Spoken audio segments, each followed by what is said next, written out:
Hello, welcome back to the channel. Waaagh Diaries Part 2.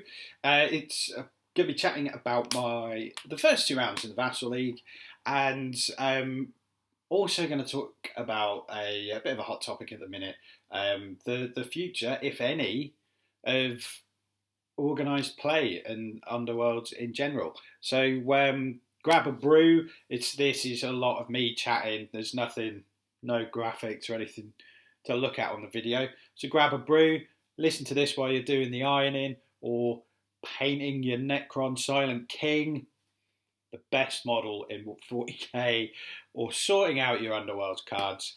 This is Waaagh Diaries Part 2, and play my funky new intro.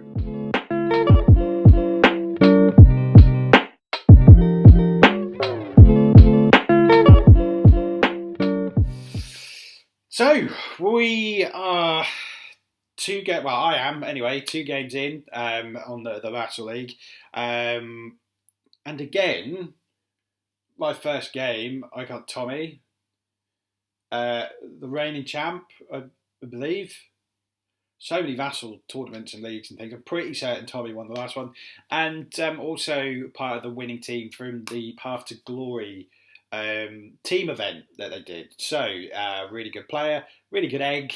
I always really enjoy our games, despite the schooling I often get from Tommy. And it was, maybe there was something in the air. It was an Ork off. My Iron Skulls going up against their bigger, newer, shinier brothers, the Crushers.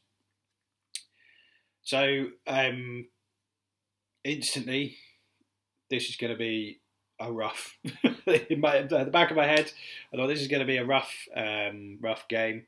It was a really fun game. Lots of nonsense kind of happened. If you're not familiar with how my deck's set up, I'll put a thing up there. Very kind of old school Shadespire aggro centric. Playing against it's quite a flexy deck. Do correct me if I'm wrong there, Tommy. But the first game was just all sorts of craziness. Tommy was quite comfortably kind of in the lead when we got into the third round. I think I had 2 people left on the board. He had 2 people left on the board. But it came down to the last activation. Last 2 activations, sorry. So he was comfortably ahead, and it came down to me pretty much having to kill his Gerzag, who had 3 defense dice. Came in with a charge, not his Gerzag, his Morgok. My Gerzag had to come in with a charge. He had 3 defense dice, and I got the killing. However, it left me with having to score 9 glory in the third end phase for me to win. As it stood, I had 7 glory. So I had Annihilation, which I scored, which I was quite surprised about. I had Solid Gains, and I had Beat the Boss. And I had 4 cards left in my hands, 4 cards left in my deck, and I knew Denial was one of them. And I had to draw. So I got rid of Solid Gains, and I drew out Denial, which is mental. Bit of a clutch play, but it paid off. And I won the first round by a point. Second game, it was again very similar. Very similar. Tommy kind of snuck ahead with a lot of... I say snuck, he got quite far ahead. And again, it came to kind of like the last activations, and I didn't quite manage to pull off a mental 9 glory scoring at the end. I did score Annihilation again. I just scored that 2 times in a row, but I lost the second game 15-14. So we went to a decider. And the third game was very quite different to the other two. So the other two kind of Tommy steadily scored points and kind of got ahead, and I was playing catch up. But the third game was very much we both just kind of stood in the middle, kicking each other in the bollocks. People were just dying left, right, and centre. I think 4 people died in the first round. Or it might have been 3. I know I lost Gerzag quite early. I lost Bonecutter very early. And I know his Morgok died. Maybe... No one else died that round. But despite losing my 2 best fighters, it was quite a good round for me. I ended up scoring 7 glory. So I had Watt armor. I got a kill with an Amberbone weapon. I had good scrap. I think I had solid gains and get the boss. It was a very strong kind of first round. Left me in quite a bit of a weak position, having Hacker and Basher. However, Amberbone weapons are their friends.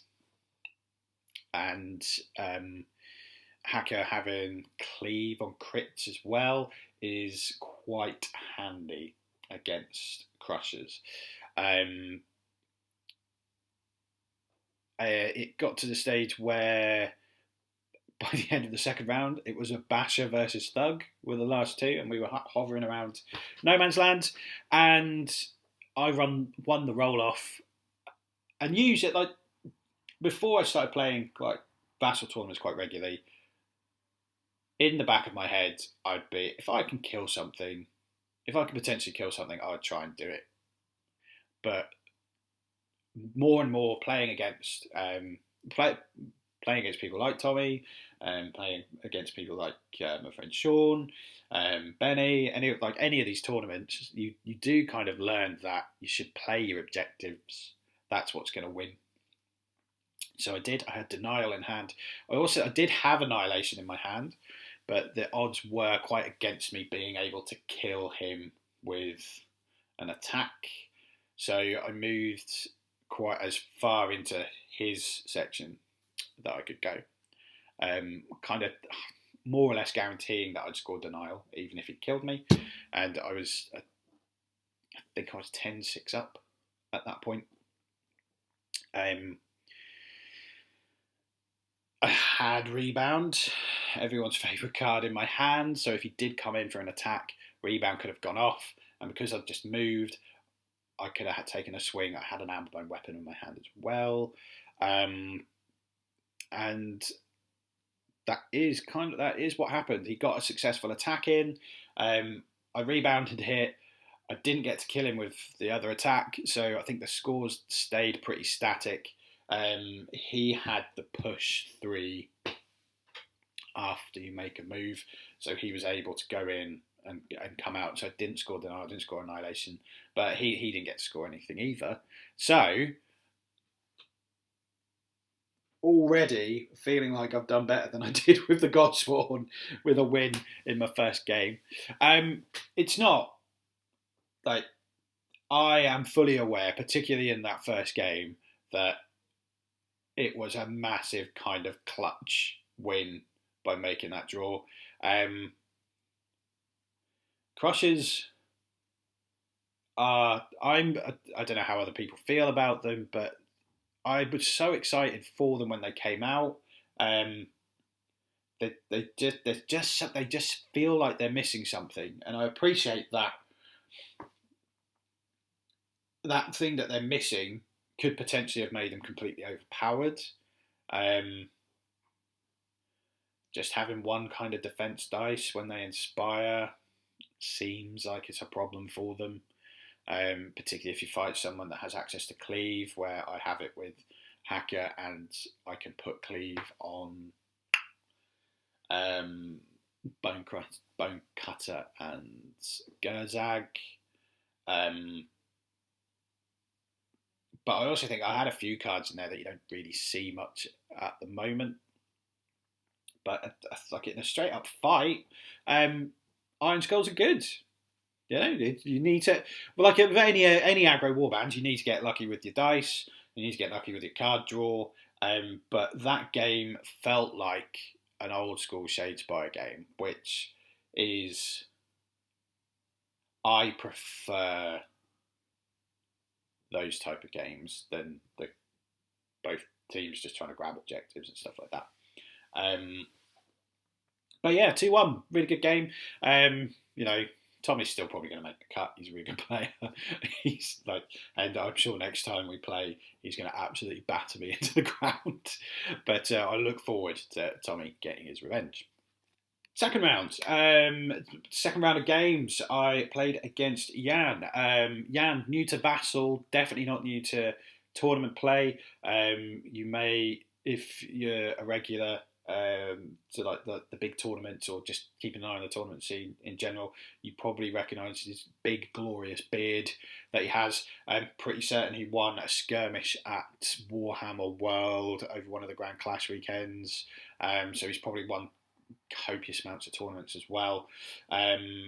Really good deck builder. I played a couple of games against him in the week, and he gave me a lesson in Skaven, and played against his Skaven in the second round. Not the greatest of matchups for me, with it being aggro. Annihilation, Victorious Duel, Get the Boss, and Denial. That's 9 glory from my potential glory scoring. That's going to be nigh on impossible to score against him with the way that he plays. He protects scripts very well, keeps him at the back. And it's just his deck. I won't go into it too much because it's not my place to spill the beans and spill the secrets of people's decks. But it was just really good. It just ripped me to pieces. I did tweet for this round. I took Hidden Purpose out, and I put Scorched Earth in, which meant I needed to change a couple of my ploy cards. And I did score Scorched Earth both times, but I feel like I took too much room in my ploys to score it. But whether I'm going to keep it in for a tournament on Saturday, I'm not sure yet. I'm still undecided on that. Whether Hidden Purpose or Scorched Earth is better. What do you think, seasoned players? But yeah, he absolutely tore me a new one. 21-8 and 28. I think like 8 glory is probably the most I could have scored. Most of that was coming from killing stuff with amber-bone weapons. But it's a very good. It's a control. It's a control. I think it's a control deck. He may call it an aggro deck, but I think it's a control deck. He has lots of ways of dictating how you play, making you have to change your target priority, and it's for when my warband just wants to. I don't particularly care too much about target priority. I just want to run up and kill stuff, and then kill the boss at the appropriate time. All of that was taken away from me. He was stopping Gerzag from even moving or attacking. He was pushing me all over the place. He was sending Skaven one end of the board, and it's just a really bad matchup for me. And he played and controlled the deck really well. And I lost 2-0. But that's. Yeah, I've got no complaints there. I think even if I'd won the board roll for one of the games, I think even if I went kind of dead on, I might have scored a few more glory. But his deck is just it's a very well-oiled machine, and I highly approve of Skaven shenanigans. Just waving my baby's nappy clip around there, and I highly approve of those Skaven shenanigans. So I briefly mentioned there that I'm going to be in a tournament. Valentine hosts the regular Straight Out of Shadespire tournaments one Saturday a month, and this month's one is coming up. With it obviously being October, I'm going to take the Iron Skulls for a spin. It's best of one. It's a webcam tournament. I'm not going to put I have tweaked my deck a little bit. I've changed a few of the cards. I won't go into it too much. Don't want bloody people sneaking. And that will be kind of like the focus of part 3 of my Waaagh Diaries as I chat about that. But with a nice kind of segue,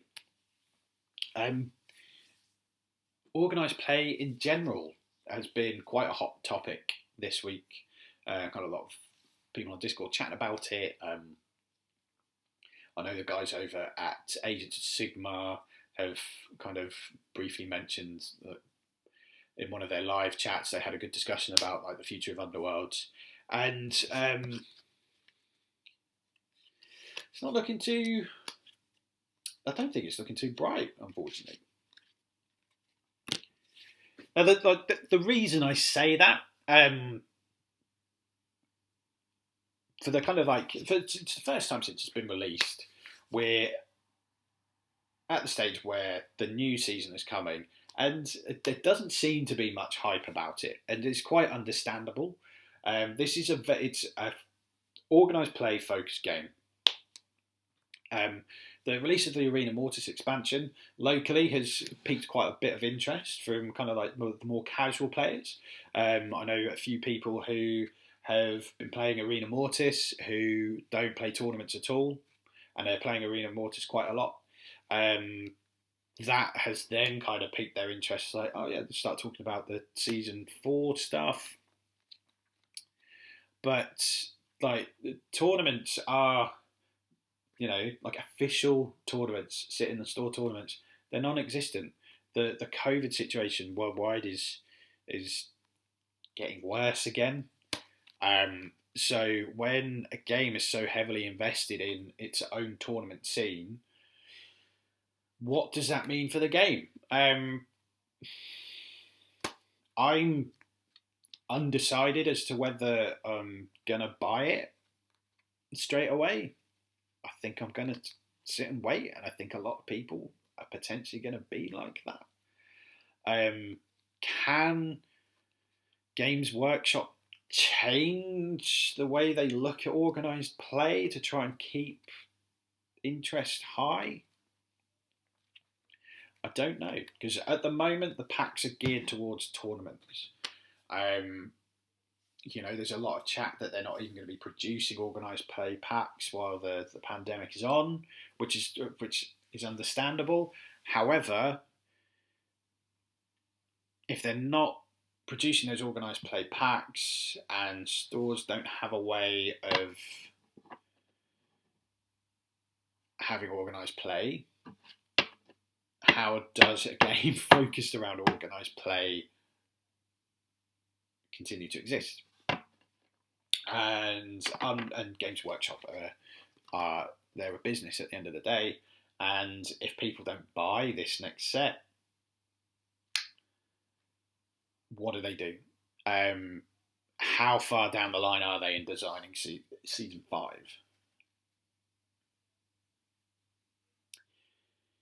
It's going to be very interesting, I think. But let's just know what can they do about keeping organised play going. One option they have is embrace the online community, even if it's just a temporary. You know what? We understand what's going on. We've got you here. I don't think they'll ever kind of like officially get behind Vassal, but they could. They've got 2 options with online. They could endorse a tabletop simulator version of the game. They could go all in on Underworlds Online. The problem with that being is Underworlds Online is while the kind of core basics of the game are the same, it's slightly different. They've released things differently. They're not a massive um, they're not a massive studio. Those guys, they are. I think they're doing a good job. I think the game. I enjoy playing the game. It's got a few faults, but I enjoy playing it. It's just, it's as somebody has said on their own channel. It's a niche of a niche. So it's a niche game with a kind of even more smaller player base. And Underworlds Online kind of being there is a problem for them getting behind a TTS version.